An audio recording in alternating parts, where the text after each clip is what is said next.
Hi, everybody. Welcome to the Seen and Heard podcast, a conversational series. Today, I'm delighted to have Ben Davies on my show. Ben Davies was at boarding school from the age of 13 to 18. He was actually in the same year and class as me. We were in different houses in our school. So this was our senior school. But following boarding school, Ben travelled, studying anthropology as well as gaining a master's at Durham in international relations. Although he did well academically, he was not necessarily happy. He joined a bank in London under a graduate scheme, then quit several years into it, realising his heart wasn't really in it. Eventually, after doing charity work abroad and further travel, he ended up being a successful massage therapist, then transitioning into acupuncture, which he still practices now. Owing to a lot of his early experiences, he is interested in emotional trauma, working with clients to help them to develop and process their own experiences. He is particularly interested in the energy aspects of how our bodies function and how this links to emotional trauma and other forms of illness and injury. Welcome, Ben.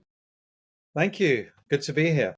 Yeah, this is a really special one for me. So I always start the podcast by talking about how we connected and how we met, and it's usually work related or but we go way back.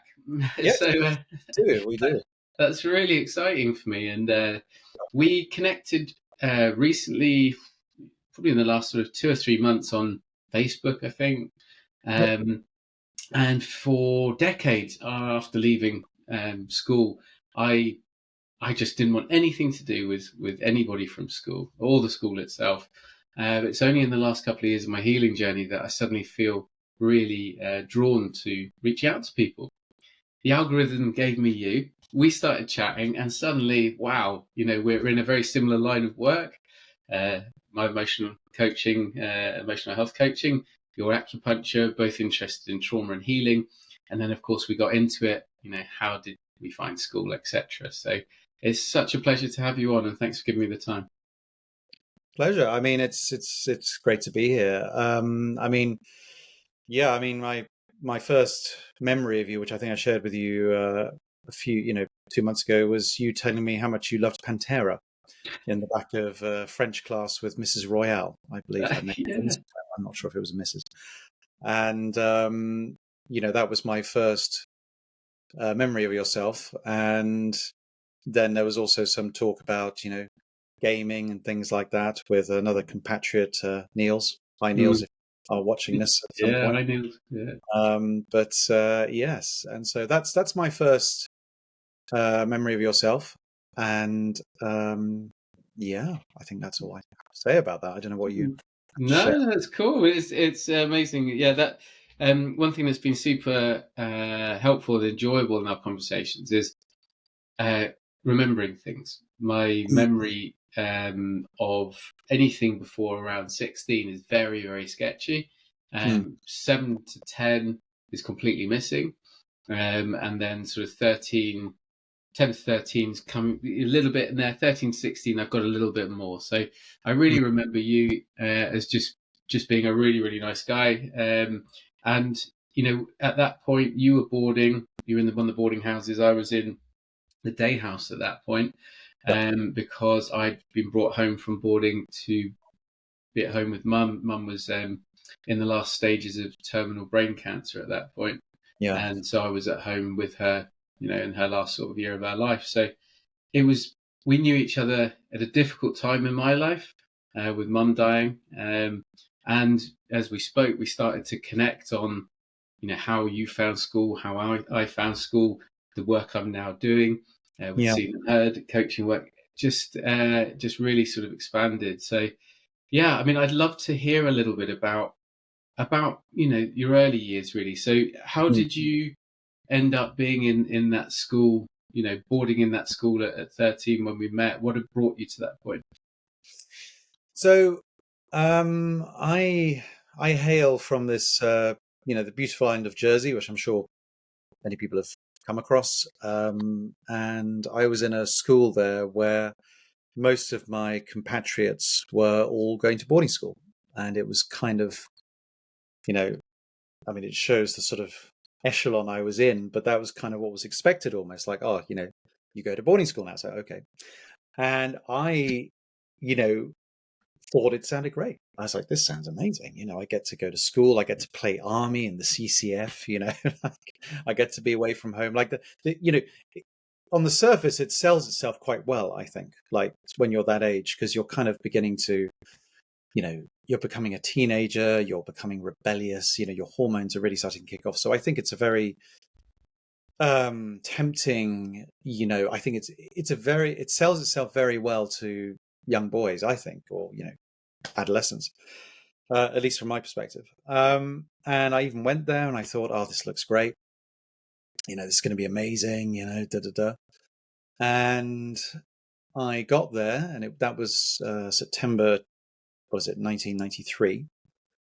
And I got there, and I literally, cried pretty much every day for the first 2 weeks. It was awful. I mean, I'm sitting here smiling about like, oh, it was awful, but it it really was. And I was crying pretty much every day, several times a day, very clearly, openly. And of course, you're trying not to do it in front of your new compatriots. And that was very hard. It was pretty awful. And I think, speaking to you, Chris, has really made me realize that, how traumatic that really was. I think I'd downplayed it for many, many years and just sort of, thought, well, it wasn't that bad. It's just, I didn't want to say it was normal, because it certainly wasn't normal, but I was almost gaslighting myself about it, to use the phrase. Like I was almost like, oh no, it wasn't a big deal really. It was bad, but you're over it now. You're fine. You're great. And when we spoke about it, and you pointed me to this podcaster whose name eludes me right now, I watched it, and he talked about how boarding school was basically going there is like basically a serious loss for a child, like it's a grieving experience, an experience of grief. And I saw that and I thought, well, that's quite interesting. That could be true. I don't know. And then by, I say coincidence, about, 2 weeks later, I had my sort of monthly therapy session, because I've been doing that now for a couple of years because I found it quite useful. And, we'd never really quite got into boarding school because I was like, oh, you know what, it was bad, but I've dealt with it. I think I'm okay. And talking about it, within minutes, it was like all these emotions coming up from that time. So many, it was quite overwhelming, actually. And what I realized as I sort of began to process some of that emotion, because I wouldn't say I'm totally, healed. That's a topic we'll get to later about healing. Is anyone ever healed? I mean, that's, and what I found was that, there was just so much coming up, and I realized the emotion, and I think the emotion is, I'm still trying to even understand it, is grief. So I've got all this grief I've been carrying around for about 30 years and didn't even know it, and it's absolutely affected me. I have no doubt about it. I mean, I became very addicted to computer games, which is certainly better than drugs and things like that, which I did nearly step into as well. And more importantly, what I realized, and this I realized before this session, I realized this in the last few years, was that I'd spent most of my life suffering from depression, like a low level of depression, but not quite depressed enough to do anything about it, but certainly quite depressed. Like I term it functional depression. I think a lot of people are functionally depressed. They're able to sort of function, get on with things, but actually they're depressed. And I think a lot of people are in that place. And I don't mean just boarding school, people who've been boarding school. I mean a lot of people. But again, that's a whole other, to me, fascinating discussion. Human beings and health. So, I would say going for, 6 months ago, I would have told you, oh yeah, I've processed a lot of it. I'm sure there's stuff there, but I've processed a lot of it. Now I think I'm totally at the other end. It's like, no, I think actually I've not processed that much of it, actually. And there's a lot more to probably process, and I have to just be open to that and not make any assumptions. So, yeah. And I think the last thing I'll share about it is that apart from that, 2 weeks of what I will term grieving, I also, the first year or two, particularly the first 2 years, I just remember distinctly just feeling miserable every day, like totally miserable. It got better in my third year when I was sort of turning 16, but at that time I was also planning to basically leave, and I did. I went to a different boarding school, which was kind of like, going from Borstal to Hogwarts. It was just like so different. And I know All Hallows wasn't that, severe. That would be extremely unfair to compare it to Borstal, but I mean, but I'm trying to say there was such a sharp contrast to the sort of feeling of the two schools. The second one I went to which was Hertwood House, was, so different and so much more, quite frankly, enlightening. Like it sort of, I think it kind of saved me, if I'm honest with you. I don't know where I would have ended up if I hadn't gone there. So yeah, that's a summation, I suppose, of All Hallows. There's plenty more there I could talk about, but that's sort of a starting point, I would say. Yeah, thank you so much for sharing, Ben. Yeah, just picking up some of that, the grief of, I know you've only just started processing it, if you like. Is it the loss of home, or is it the loss of that excitement that you had? This was a great adventure with army cadets and freedom and all the rest of it. Yeah, bit of both. What you have a good understanding of trauma and your inner world. So what's your sense? it's a really good question, actually, and I haven't even asked that of myself, so this will be quite interesting. So I think I think my reaction initially, and again, I'd have to explore this a bit more, I think, but my initial reaction is the moving away from home is my initial reaction, and it's sort of moving away from that sense of sort of security, that sort of, whatever your home life is, even if it's not great, I think the thing is that even if it, whatever it is, leaving that is still kind of traumatic, if that makes sense. Like, because from my perspective, you're leaving a level of protection and security and what so I think it was, I think as an initial answer, I would say it's that, like, leaving home, being away from my parents, being away from safety. Because I think, the one thing I really felt very quickly was how unsafe it felt. And I don't mean in terms of like, there was no, I mean, as far as I know, there was no kind of abuse or anything like that. I don't mean anything like that. But what I do mean is, you go back to your dorm room and, there there was no kind of nourishment there, or safety, or kind of sense of like being held, nothing like that. It was, you kind of felt slightly afraid for your life. Like, if I'm honest with you, like I remember some nights I wouldn't sleep well because I was waiting for someone to come out with a pillow and attack me, which was all kind of like joking around, but it kind of also made you feel very on edge because you already were on edge, and I think it was more of a deeper reflection of, like, for me anyway, there was a sense, particularly in that first year, it changed after the first year, but particularly in the first year, I didn't feel I could really trust my dorm mates, even, let alone other guys, girls. Like, there was a real sense of not being able to have anyone to really talk to or feel safe with.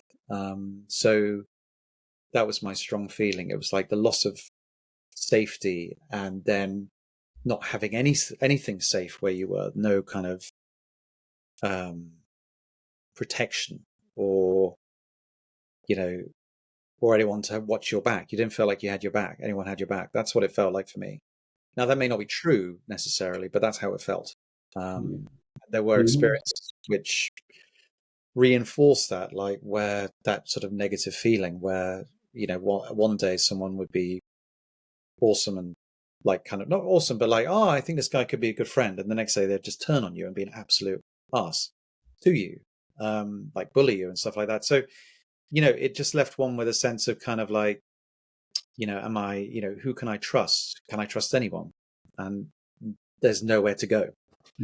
That's the sort of trauma I would say I felt. And that's just me initially thinking about it. I have to really, Yeah. there's deeper emotions there that I'd need to process, but that's not the moment to do some processing, I would say. Yeah. Yeah, thank you so much for sharing, Ben. I can obviously resonate with so much of that. But I think the abuse side of some people's boarding school story does take a lot of, quite rightly, does take a lot of kind of the focus. But ultimately, even when abuse isn't present, there is a lot of evidence that neglect, years and years and years of emotional neglect can It's do another as form. much, if not more, damage Yeah. than episodes of abuse. And I think the lack of safety, the lack of holding, the not knowing who to trust, not being able to have your back, having often as well, when I was at boarding school, there was very little privacy. Yes. It did, I don't remember All Hallows being particularly bad for that, but certainly when I went at 7, you were bathed openly by a matron in front of a queue of 10 boys all in their dressing gowns waiting for their bath, and no doors on the toilets and all that sort of stuff. It was very, very exposed. You were very exposed all the time at such a young age with little or no sort of backup and safety net. And I know many within the schools and things say that's completely changed now, and my understanding is it largely has improved. But what is always going to be a challenge is when you're sent away from home, whether you chose to go or not. And I hear that a lot. Actually, oh yeah, I chose to go. I was really excited. But, and there's the but when I got there and the door shut, when I got there and I was on my own, or when I got there and the first knife went in my back, Yes. within a few days, I realised I was out of the frying pan and into the fire. I think something else you referenced there about the home life that you come from. Another one that's used a lot is if people have a very dysregulated and difficult home life, boarding school provides structure, safety, etc. Yeah. My understanding of the attachment psychology of it is actually, whatever attachment style you've got from preschool, you're going to carry that in there. And if you're secure, the disruption of being sent away from the secure environment can, quickly make you insecure. If you're avoidant already, because perhaps you come from a family where emotions are not particularly welcome, generations of borders or whatever, that avoidant attachment is doubled down on in the institutional setting. And if you come in with a really dysregulated attachment, you've got no chance of making it in a very structured environment, and those people often become the crushed or the rebellious, and get expelled or really get into serious difficulty. So I can feel so much of what you're saying, and that safety side of things. So thank you for sharing that. I think you said that the bullying was, I remember, being quite intense at the school, whereas before that there was, in my other schools, there was a genuine risk from teachers, from other boys. I don't remember it being violent, as violent as my other schools at All Hallows, but there was a lot of bullying. How was that for you? Oh, the bullying was pretty awful. I was definitely bullied, the first year or two quite a lot, and it began to get better in my third year. I think once certain people left and I was getting a bit older, and I think I got a little physical at one point. So I don't know if that's helped at all. I can't truly recall. Maybe it did, maybe it didn't. But no, it was really bad, and that really did inflict a lot of misery on me. And I think again, I was on the lighter end of it. I don't think I had it as bad as other people. I think other people had it far worse, and I won't say any names about that. But I'm certainly aware of other people having it a lot worse. And so even though I think it was lighter, it's very simple, isn't it? It was still the energetic dynamic of bullying, and that's the key word. It's I think with bullying, it doesn't matter in a way the severity of it. The severity, obviously, I mean, it does matter, but what I'm trying to say is what is almost more crucial is the energetic dynamic of it. Like, is there that dynamic there where, because you see this all the time, you see these unhealthy dynamics, which people can start saying things like, oh, it's just banter, when it's not. And you can tell by the dynamic, it's actually a form of bullying.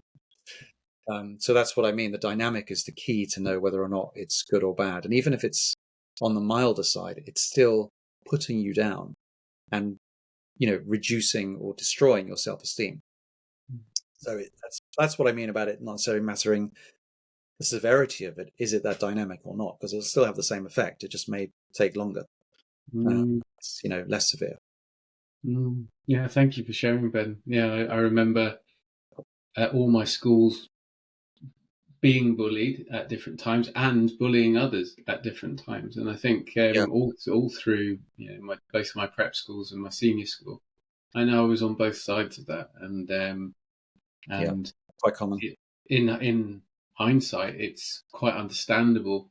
For me, it was I would try and I was very chameleonic, so I would just be whatever anyone needed me to be. So talking about Pantera to you, I must have felt there was a safe space to talk about it, because to someone else, I would have entirely changed what bands I like, or hidden what I loved doing or didn't love doing to make sure I fit in, to basically stay safe. Because if you had anyone offside in a pressure cooker like a boarding school, where you can't go home, blow off steam, close the door, get a hug, whatever, even if your home life isn't great, there's often a quiet space at the bottom of the garden or the woods, or you've got a nan or something, just to sort of help you regulate your emotions, which is what young people need. Absolutely. It's just that pressure cooker of, you take to bed in that dormitory, often sleeping surrounded by people who you've got the problem with, thinking, when am I going to get, when's someone coming for me, or oh my God, when I wake up tomorrow morning, this will still be there. So there is no rolling across the stone.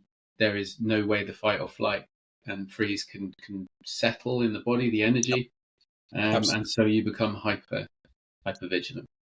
Yeah, it's the sort of, there's never an escape, and that's the horror of it, I think, like psychologically, spiritually speaking. And I think that you also touched on something there really interesting, which I wanted to mention. I'd already thought about this, and you've mentioned it again, which is quite useful.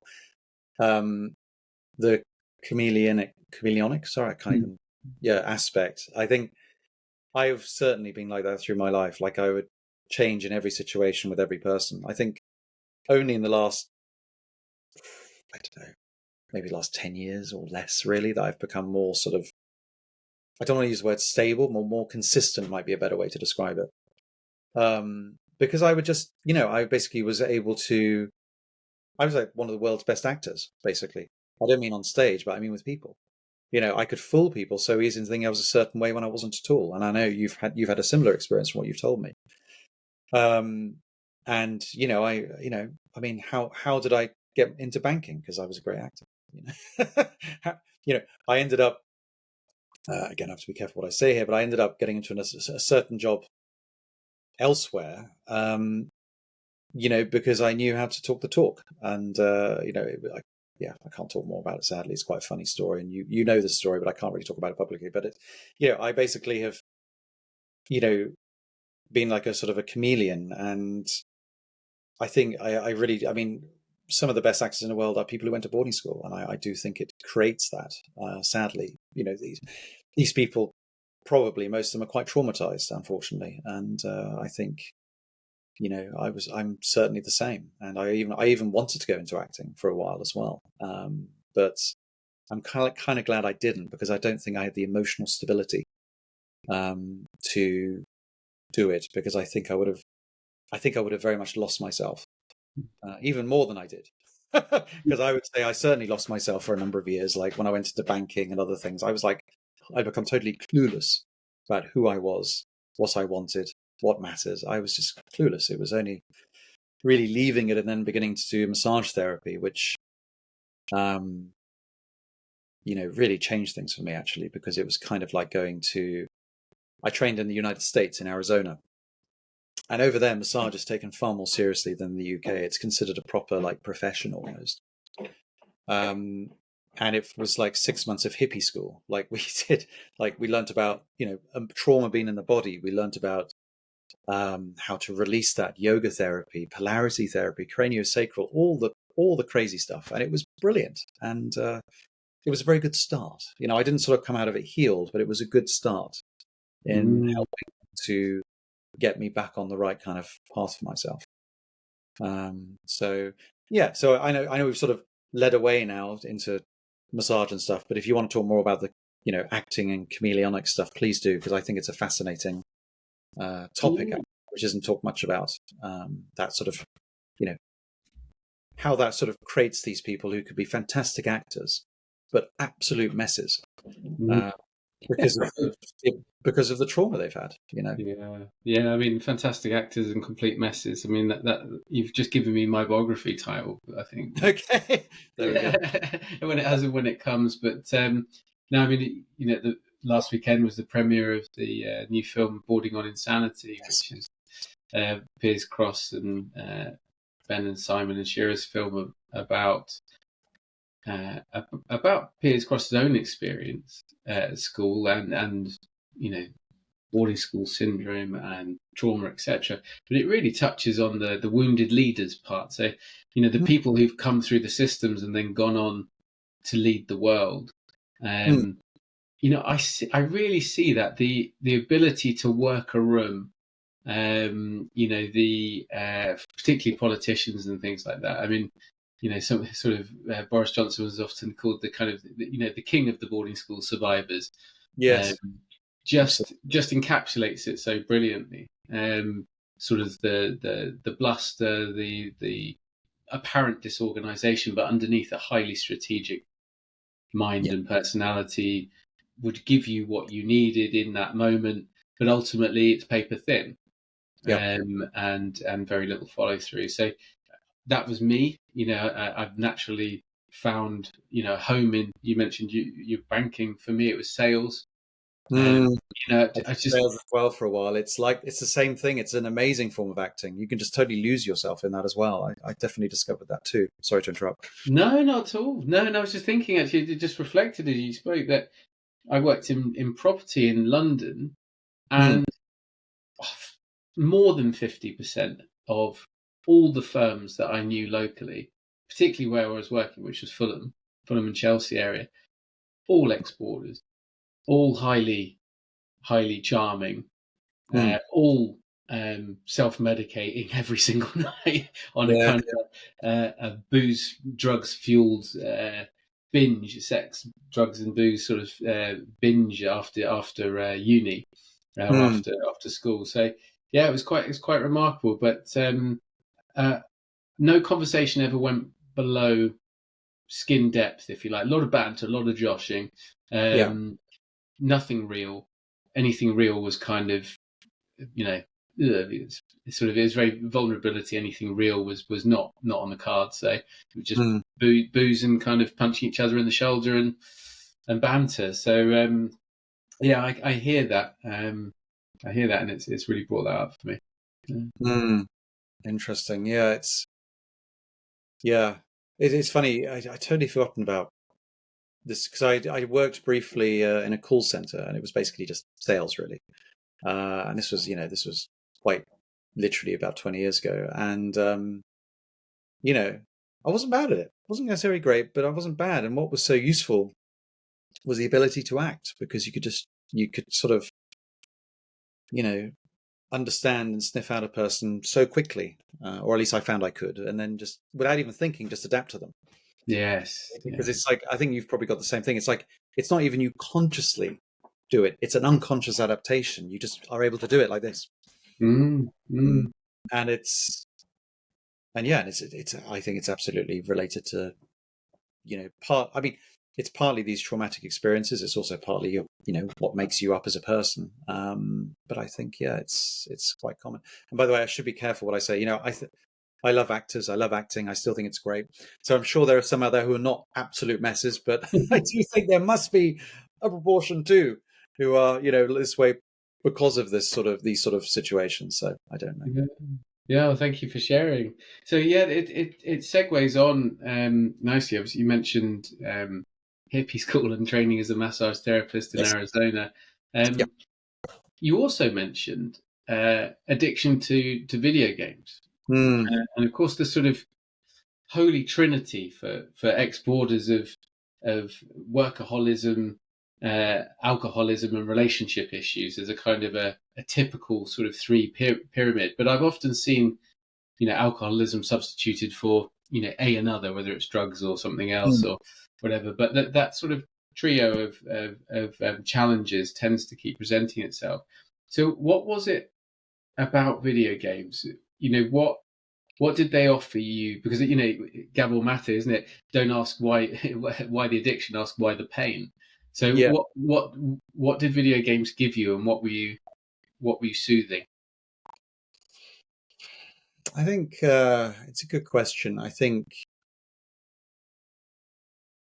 it was certainly soothing the sense of depression overall, that sort of low level depression. But I think it was also providing a sense of power, which I felt I didn't have. So, and also control, because if you're playing in a computer game, you have control, you have power, you can, engage in these amazing fantasies, get lost in them, which is kind of the point, I think, was for me, and I think for other people as well. So I was certainly very addicted to them, and I still occasionally get the itch. Even now, I still get that itch. But I find less and less I actually want or need to scratch it, if that makes sense. Like there's less of a need now to do anything about it. And that's really, it's a number of things really. It's partly because it was kind of like when I quit smoking, like, I don't know how many years ago, 12, 13 years ago, like, I sort of stopped because it didn't feel good anymore. It was like an empty rush. Like it just didn't give me, it wasn't giving me the rush anymore, but I still wanted to play, and also more importantly, it was like, this is taking up all my time. Like I have better things to do. I mean, I know, for example, Simon Pegg quite famously has, not absconded. He's basically just turned around and said, he was an alcoholic and he sort of stopped. I think he went off video games as well. I think he was into them as well, I believe. Maybe I'm wrong there, but it's kind of like he realized he really had to cut all that out because it was just a waste of time, a colossal waste of time. And the problem is, if you're addicted to these things, it's you can't just play for an hour. You want to play for 8 hours really, or more, and that's what I would do. And I think also, if I'm honest, also meeting my wife, like having a daughter as well, I think that's helped a lot. Because you just don't have time anymore for those things, and you don't want them so much either. You'd much rather be living life than, playing pretend. That's what I mean. Yeah, thank you, Ben. Yeah, well, thank you for highlighting for you that the gaming side, there was escapism, fantasy, but also that control, and it really just hit me straight there when you said it before, because we part of our connection when we were at school was video games. Yes. And a mutual friend who's mad into them as well. So for me, video games and music provided the escape and the outlet from reality, if you like. And then within a year of starting school with you, every day was a quest for booze, weed, cigarettes. So at 14, when my mum got sick, the amount of outlets I needed to be functional on a daily basis started to increase, and that was a factor of my life. I didn't have one addiction. I had, by the time I had my breakdown, 3-4 years ago, I probably had 6 or 7 addictions of various kinds that I was juggling, basically. That analogy of the bucket filling up with water, you keep punching holes in it to try and let the water out before it tips over. I was frantically punching holes with all these different addictions. But you said it really brilliantly with the smoking. They stop working. They lose their impact for you. The rush goes, or the outlet That's it. of energy goes, and suddenly you're thinking, for me, I couldn't drink enough, and then I was trying to take prescription pills with the booze to take the edge off, and it just I couldn't. I was chasing, couldn't. I just couldn't consume enough for the hungry ghosts. But yeah, something you said to me on one of our first chats together really stayed, which is there ever a healthy way to play video games? Yeah. Is there a healthy amount? I don't know. I'm not sure. I know there's a lot of talk about, it's good, cognitive scientists have shown that it's good for keeping the brain active, So there's, certainly possibly some positive biological influences, but I have to be honest, I lean towards that they're just not good for us, if I'm honest. And of course I'm biased because I was highly addicted to them as you were. But I'm not sure they're healthy because I just feel like that they, and again, this is also me coming from sort of my acupuncture energetic perspective. I feel that what they also do, they cause a lot of energy to kind of rise up in the body and things to get very stuck. And, I also feel that psychologically,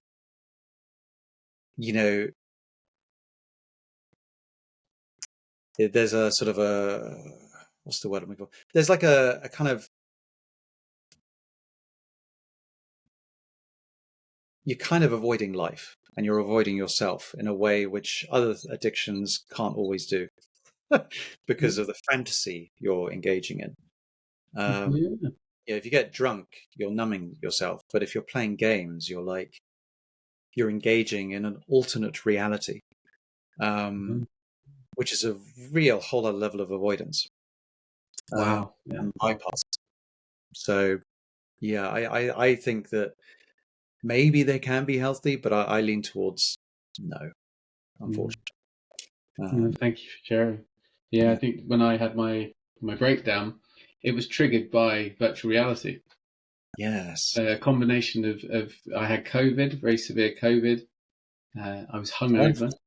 Back when I was still drinking, I was hungover. I caught COVID on a night out. Very, very unwell with that, and I just felt lousy. And I thought I'll connect with a friend online. I've just got this, virtual reality headset, and we'll shoot some zombies together, and I feel all right. Enjoyed playing it. Totally lost in it. Took the headset off, and I was still in the game. Wow. Full, dissociative kind of state, almost, psychotic break, just a break from reality.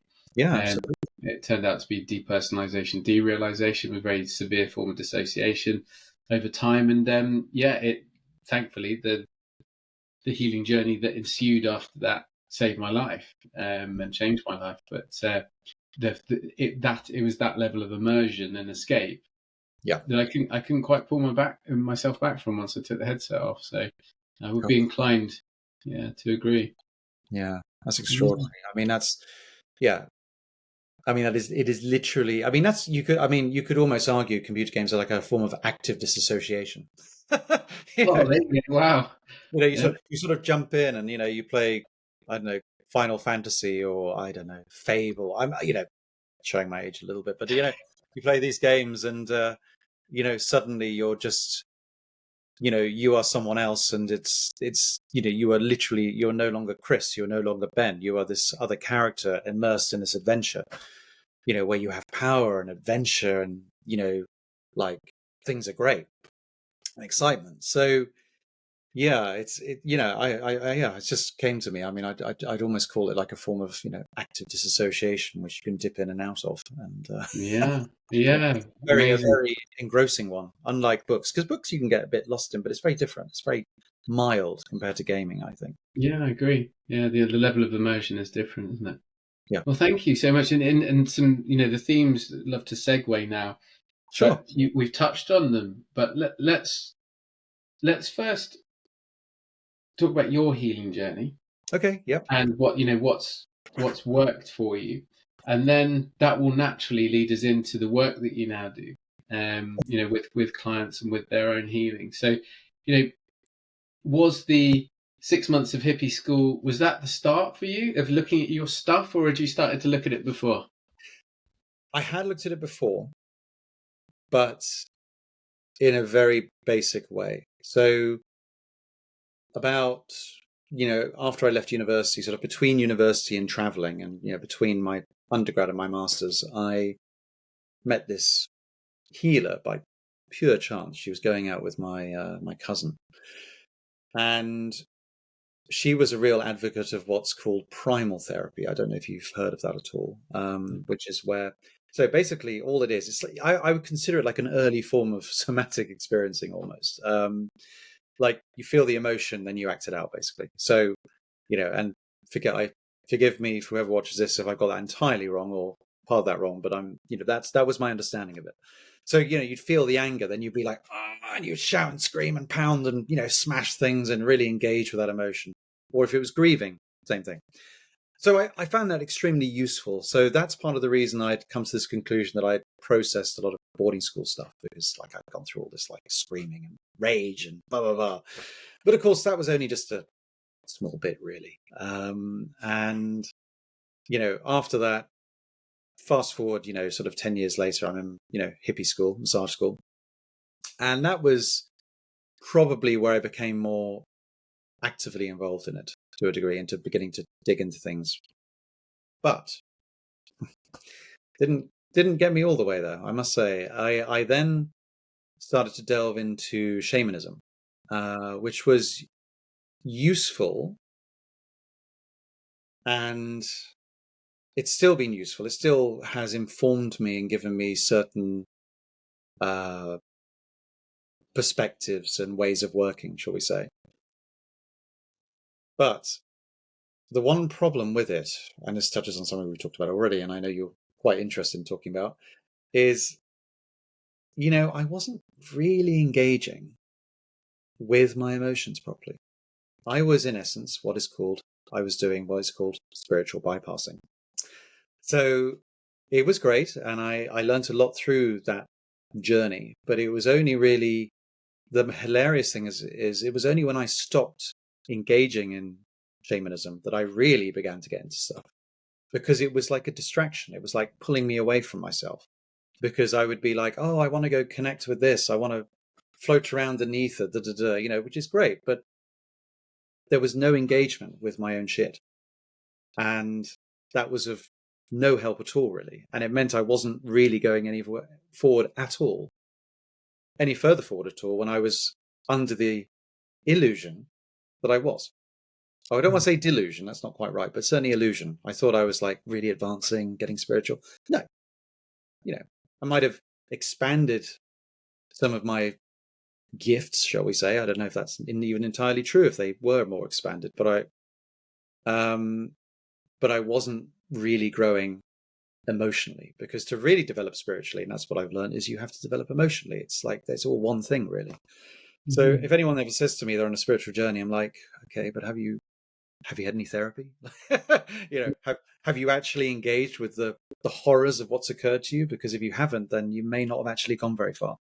You might have had some really awesome workshops and meditations and encounters with things, real or not. But have you actually engaged with the shit that happened to you when you were 5 years old? Have you actually felt that trauma and cried on the floor and realized what is going on? Because if you haven't done that, it's very hard to progress. That's my experience. Like, you won't get anywhere until you start dealing with these emotions. And healing is ultimately a painful experience. It's not a pleasant one. I think there are pleasant parts, but ultimately I think it's quite painful. So there's a natural feeling to not wanting to engage in it. So, I was, so in essence, I did, hippie school, as I call it, did start it, but, I'd say I kind of stopped for a while. And I think one of the greatest things that has helped was pulling a bit away from shamanism and actually getting married. If I'm brutally honest, because Yeah. when you're in a relationship with someone, this is a bit of a different direction, I suspect to what you expected. But when you get married to someone or have a deep relationship, it challenges you. And I don't mean it's like harmonious. I mean the friction, the sparks that come from your combining of personalities, or those two personalities in one space, really cause you to suddenly start realizing who you actually are and not what you think you are. Thank you, Um, Ben. Yeah, so there's something just before, because I'd love to do sort of talk relationships. So let's just pop a pin in that. But I know I'll lose it if we the spiritual bypassing, because you've sort of opened that door slightly. mm, The and I don't claim to be any sort of expert on this, but I do believe, and shamanism teaches, personal experience is everything. yeah, So my personal experience is there are those who don't look at their stuff at all. It's not even in their field of awareness, and when it comes to school stuff, best years of my life, maybe the man I am today, etc. Won't look at it. There's those who really want to heal, really, really do.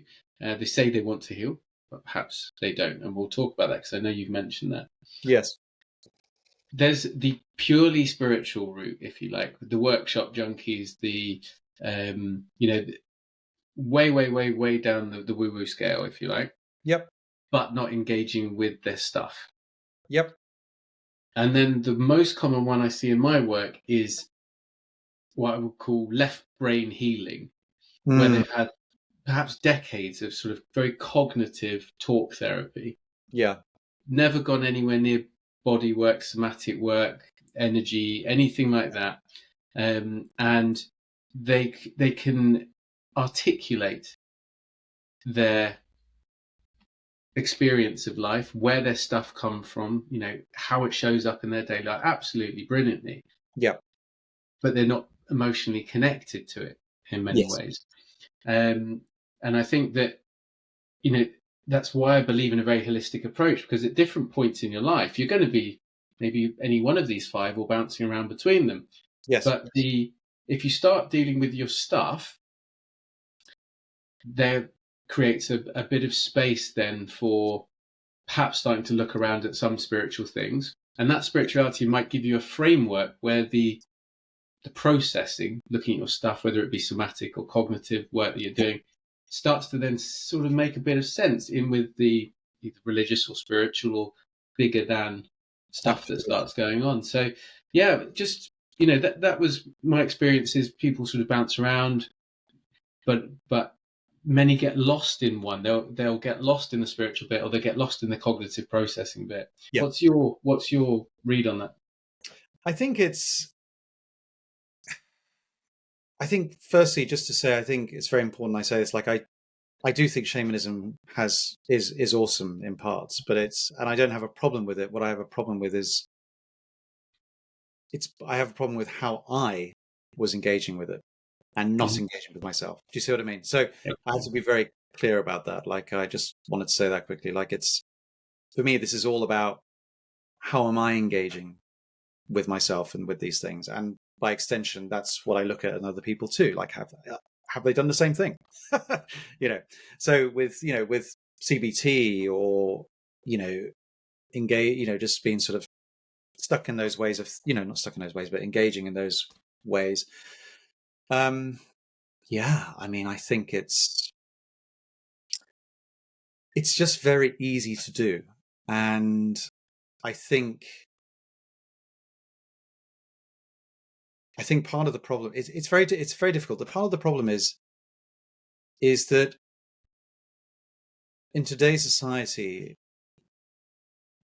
it's really our society is very paradoxical. I mean, you could argue it's always has been, but there's a sense of, like, a lot of us don't always want to be challenged. So what I mean by that is sometimes we don't want to be confronted by things we don't want to hear, basically.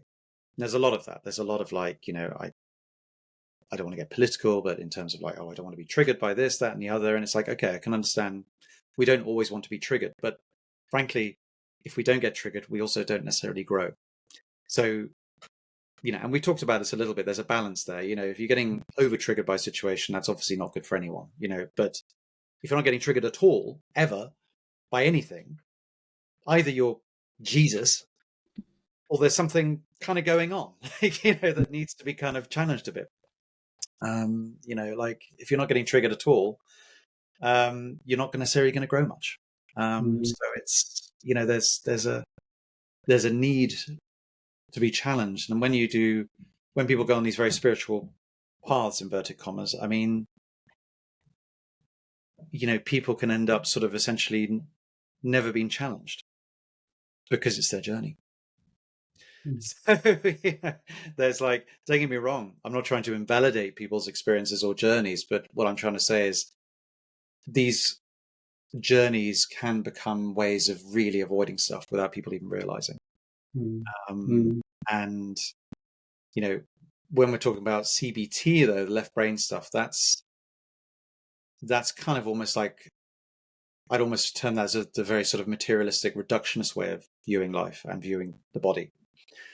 And it's teaching you to sort of manage the pain, but again, not necessarily deal with it, and start making you think like, well, I've done CBT, so I'm fine.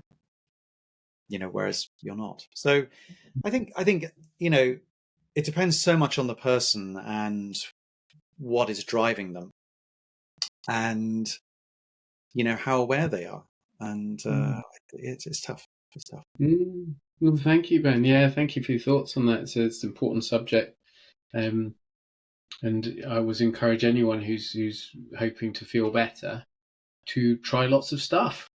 Yeah, try exactly. lots of different things, because I know for a fact that the counselling I had was very important at that time in my life, and I wouldn't swap it for the world. And later on, some psychotherapy I had was very, very important. I wouldn't swap it for the world. It was what I was ready for at the time. Yeah, exactly. For me, the shamanism, the shamanic stuff came, and there's a writer in this area, I think his name's Paul Francis, might be getting that wrong, but he always says that at some point on a healing journey, if someone presents shamanism to you, you go, well, of course. You don't have to learn it, because it was how we lived for 98% of Homo sapiens' journey. We were shamanic in nature. It's only the last sort of 4,000 years, really, 5,000 years, we've moved to a city-state culture with sky religion, etc. But it's when someone says, "Oh, well, actually, everything's connected and everything has spirit, great spirit," and you kind of go, "Well, yeah, of course." But I found that when I heard that, I was a year ago, I started to really explore it, but I'd already found the connection with myself, and so the loving of self, the inner child, doing some really healthy work with my coach in that area, dealing with problematic memories, doing some really deep stuff. I connected with self. I was able to look outwards. I looked around and went, oh, this is all connected too. Yes. So, there is my energy. There is energy out here. Wow, it all makes sense. So for me, it was like a real aha. But you can't, you can get a bit lost in it sometimes. That's the thing. It's none of these things are necessarily bad.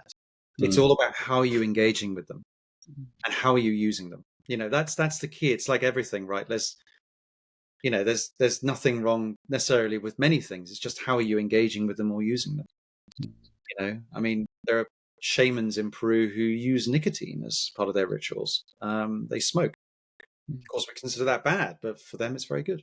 It's and nicotine does have very positive effects. I'm not advocating smoking, but I'm just trying to say that it's all about how you're engaging with something, whether it's spiritual path, physical substances, CBT, like they're all good, but how are you engaging with it, and how are you using it in yourself? Thank you. I think that's the real key thing that is most important of all. Like, are you actually growing? Are you actually working on your stuff, or are you not? Because if you're not, it's not bad to do it for a while, but at some point you need to start doing something. And a lot of us, all of us, I think, at some point, all of us get stuck, don't we? Yeah, we do. Thank you, Ben.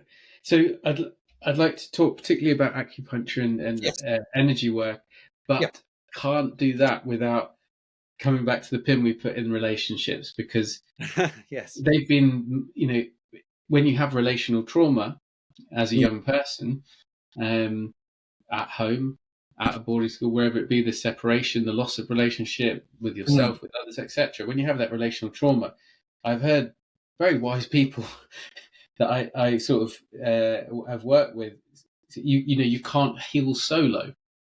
You Yes. have to heal a relational wound. You have to heal in relationship, but And that's not particularly, talked about, I don't think. sorry. I don't think that's talked enough about, actually. I agree with you. I think it's very rarely talked about, but it's a huge thing, I think. Yeah, Yeah. yeah. I mean, whether that be in an intimate relationship, a personal relationship, or a lot of people do a lot of solo one-to-one personal work, but they never go into groups. Yeah. Human beings heal beautifully in groups because it takes us back to our ancestry and where we came from, and our you evolution is very, very slow in many, many ways, and so we're sort of geared up for a world that no longer exists still. So healing in tribe, in community, is very powerful, and group work for healing things like boarding school syndrome and other relational traumas or CPTSD. Wow, it's amazing. Yeah. So, but this is about, you mentioned your wife.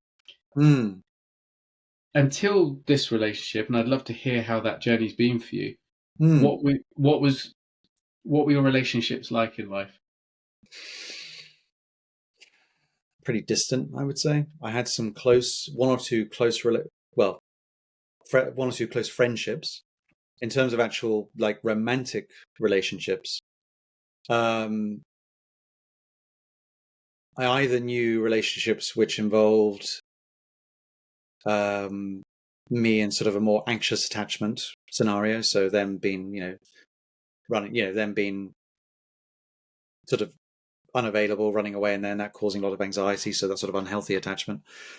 And then I had the other end where I'd be very much in control, if you know what I mean. Like, not that I was a controlling person, but that I would sort of be on top and kind of very happily in the driving seat and not being kind of touched by the relationship, if that makes sense. Mm. So although I was able to be intimate with them, there was a level of intimacy which I couldn't go to.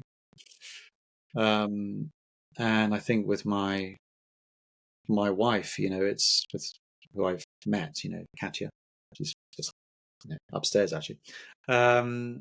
She, she's a very, very interesting person. And I won't talk too much about it because she doesn't like being talked about, but she's able to be very, sort of very confrontational, which I find at times alarming, but also it's very useful because you can't hide anything. So, I think that for me personally, having a relationship which had more confrontation in it has actually been quite useful. I know for some people that's not always going to be good because that's going to be, too much, like too triggering, etc. But for me, like, having someone who's, has a level of who's confrontational to a certain level has actually been very useful, who's very honest. I mean, she's German. Germans are very honest and straightforward people, and she's definitely of that kind. So it certainly has helped.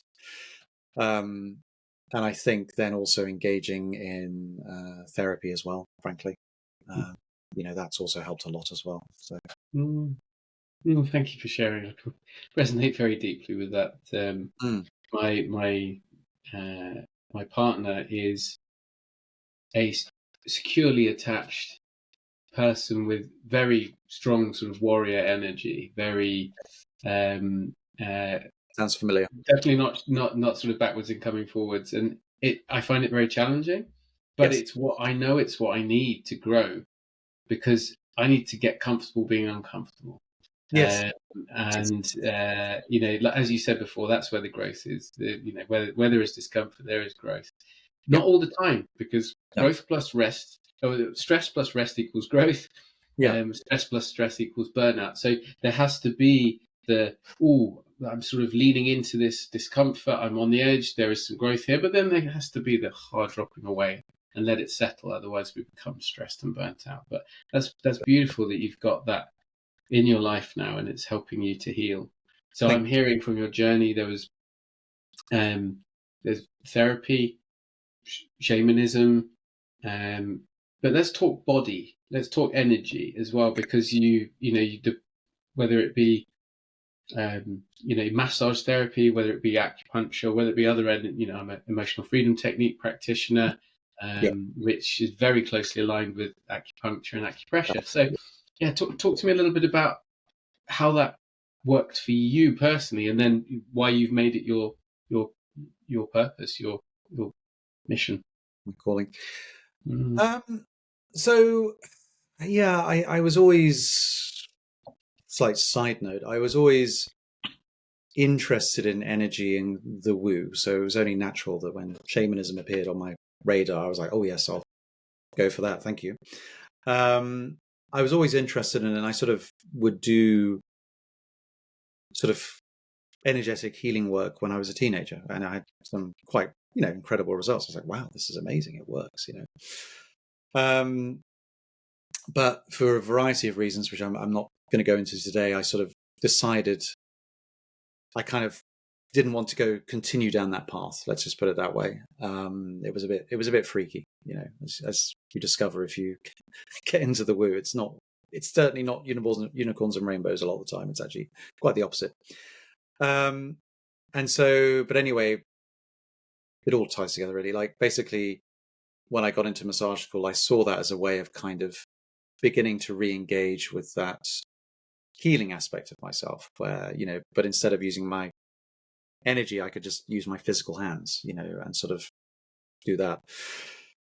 And, and even now I still use massage as part of my treatment. And it is continuously fascinating what comes out of people when you massage them, if you find the point. Like, there are some points when I treat people, like with massage, and I don't do massage, so much anymore. Like I said, I just do it a bit with what I do with acupuncture. But when I did it a lot, it was quite tough because you're quite literally elbow deep in their stuff. And sometimes their energy is quite clear, and other times it's full of horrible stuff. And I found it very hard to be protected from it, if I'm honest with you. So that's part of the reason I was quite happy to sort of move more into acupuncture and have a bit more of a physical distance. But when you sort of press on certain points in certain people, like sometimes people just start bursting into tears, I remember I was releasing someone's scalenes. I remember about 8 years ago, and they just started bursting into tears. And I'd heard from other people that, I heard from one other therapist that they considered the scalenes to kind of be like an area where a lot of emotional trauma gets stuck. And I think that's true. So, when we're getting massage or any kind of body work, it can certainly trigger a lot of these sort of traumas to start coming up. The question, though, is, and this is something that's really interesting, I don't always believe, I do believe that only certain people will cause you to be triggered, as in for that stuff to be triggered. I don't think all therapists will cause emotional reactions. And I think that's to do with touch, the energy they have, etc., etc. Like, not all therapists will cause that to happen, which is why some therapists don't ever see hardly any emotional reactions in their patients. It's just not, they don't bring that to the table, So basically, our bodies hold trauma. Doing massage can trigger them, can trigger that trauma to start coming out. And when I have treated people and that stuff has come up, very often they don't even know it's there. So I was treating a psychiatrist once who was a very, very rational, very nice guy, lovely guy. I really liked him, really, friendly person. And he was not at all on the woo spectrum, very rationally minded. And I was I had my elbow deep in his back, like his sort of upper shoulders, and he had this. He suddenly started growling, like quite literally growling, like a bear or something, like going, you know, or a wolf or something. And you know, he was like, I don't know what's happening. I was like, oh, just let it happen. It's okay. It's fine. You know, there's something in. I could feel there was something there. Like I was drawn to the area. There was something going on there. And he did this, you know, he did quite a few growls and, you know, and he said he felt like a wave just come out of him. And he remarked that he felt like, he remarked that in his mind, he had seen like a kind of a troll in a cave or something, like a monster or something. And that it just suddenly went when we went into his back. Very odd. Like I cannot even begin to describe to you what that necessarily was. But, you know, I think what's remarkable to me is how we can have this all over our body. We can have all this stuff in our body and we just don't even know it. You know, we don't even know it. And, you know, with acupuncture, acupuncture is almost an entirely different kettle of fish in that regard, because we're talking about meridians, channels, but, you know, sorry, there's a lot of noise upstairs. I hope you can't hear all that. Yeah, it's okay. Some chicanery. My daughter is ill today, so there's a bit of like hanging in. I'm sorry to hear that. Give her my love. I will. She's recovering now. Her fever's stopped, but it's that's why I'm sort of getting slightly distracted at times. Okay. So acupuncture is like a slightly different kettle of fish, but in the same universe, you know. And it's different in respects of that, you know, you put different and similar, you know, you put a needle into a point and it causes energy to move and suddenly they start crying, you know, and then the pain they've got in their body is gone, you know. So the similarity is, of course, you're finding somewhere which triggers it, but the difference is there's a lot more precision and a lot more kind of theory behind that. And with what I do, particularly when I do acupuncture, I actually do something called neoclassical acupuncture, which involves palpation. So I, you know, palpate your arms and legs and tummy. I don't do your pulses anymore. I did learn pulse taking, but I don't actually need to do it anymore. And,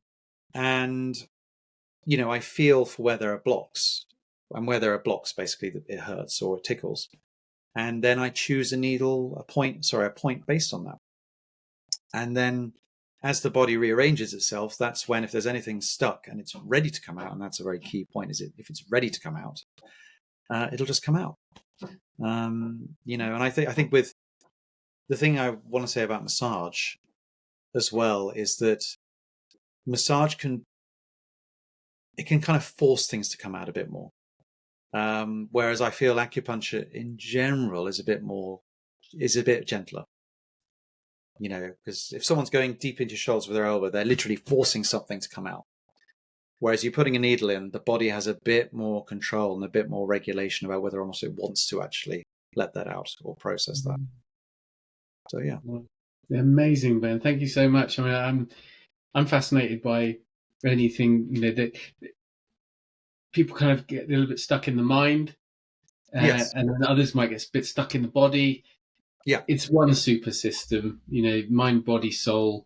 Yeah, it truly is. The energy field is, you know, if you'd told me that, talked about energy fields 3-4 years ago, I'd have just, you know, taken my pint elsewhere. Yes. and yeah, but I now, I don't just believe it to be true. I know it to be true through my personal journey, through my healing work I do with clients and coaching work.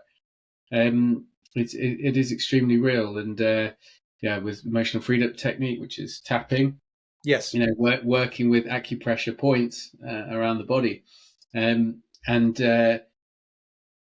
when people are tapping, they and talking, they just can't go into fight, flight, freeze. They're performing a fine motor skill. They can feel the pressure on their body. They're constantly being drawn back into the present and into the body. Yes. So the mind can't spiral off into dark corners, and very, very powerful. And things like EMDR, you know, as a form of therapy, has incredible results with PTSD, CPTSD, etc., with eyes moving left, right, from scanning the savannah and in our past somewhere, able to process these things a little bit better. So I love the work that you're doing. I think it's really, really powerful. And I've said I can't wait to come up and get stabbed with some needles in the right places. Some needles and see what happens, see what comes out. But I think there's a very key thing here, and I just want to say this again. It's, people aren't always ready as well to process this stuff. And it's a very key thing. Like, you've got to want it, you've got to engage with yourself, but also people aren't always just ready. And I don't mean like intellectually, I just mean in their entire being. Their being is just not ready to deal with something because it would be too catastrophic. And so with acupuncture, or at least with what I do, I really don't try to force it, if you know what I mean. I try, you're trying to catch the wave, you don't want to, it's got to be the right moment when you get that needle in. They've got to be at that right place when you're treating them, if you want to start going to something deeper. Mm-hmm. I don't think you should ever force it unless there's an express wish to by that patient, or it's just absolutely clear there has to be a bit of pushing. Mm-hmm. You just have to be very careful with it. So I think there is an element of people having to be ready, because otherwise their consciousness, their shen, as we call it in Chinese medicine, can be kind of overwhelmed. So it's and there's a similar idea in psychology. I know that pain can be so overwhelming for the mind. That's why it keeps it separated. It's certainly a similar idea in Chinese medicine. So they have to be ready. Thank you. Yeah, I think pain is an inevitable part of life. It's whether the suffering comes with it, and when I've been for acupuncture in the past a few times, I treated it like a sports massage. It was, I was like, right, I've got a trapped nerve in my right shoulder or something like that. And I just thought something would poke around and it would sort of loosen up and free up. I wasn't ready. The pain behind my right shoulder blade in the work I've done was from being stabbed in the back. It was emotional pain from betrayal and trapped energy. And once I'd worked it through with so a mixture of physical, spiritual, and cognitive practice and deep work. Yeah, all of them. Problem gone. Problem gone. Not come back. So that's the thing. I think that's also really important what you touched on there. Like, often you need a multi-pronged approach. It's rare that one sort of practice is going to sort it, whether it be acupuncture, therapy, massage, EFT, all these things. It's like the combination of these practices are what is so useful. And they all help, but when they're done more together, you get much better results. So right, you get a multiplier. I talk about a multiplier effect with my clients. We go across sleep, diet, emotional healing work. That's it. Body work and exercise, time in nature. Yeah. And when you start to, you don't have to do all of it all the time. We're busy. I get it. Absolutely. We do a little bit of something. Okay, we'll just a bit of meditation, a bit of gratitude, just 2 or 3 minutes. We'll do some tapping, and we'll look at that difficult memory. Yeah. We'll look after ourselves afterwards with a glass of water and a decent lunch, not junk food, not food on the go. And then we'll take a walk. And instead of just pounding away listening to a podcast, just stop, put your hand on a tree, have a look at something, listen to a bird. And you do those 5 things, not only are you out of crisis, but you're heading in the right direction. Yeah. But we separate mind and body as a culture, and of course we medicate and we diagnose virtually everything. And that's a whole nother podcast. Oh, that is another podcast. That's probably one I'd love to do, actually. The whole medicalization of everything, the exporting of Western psychiatry, the medicalization of everything. I mean, there is so much there. There is. Yeah.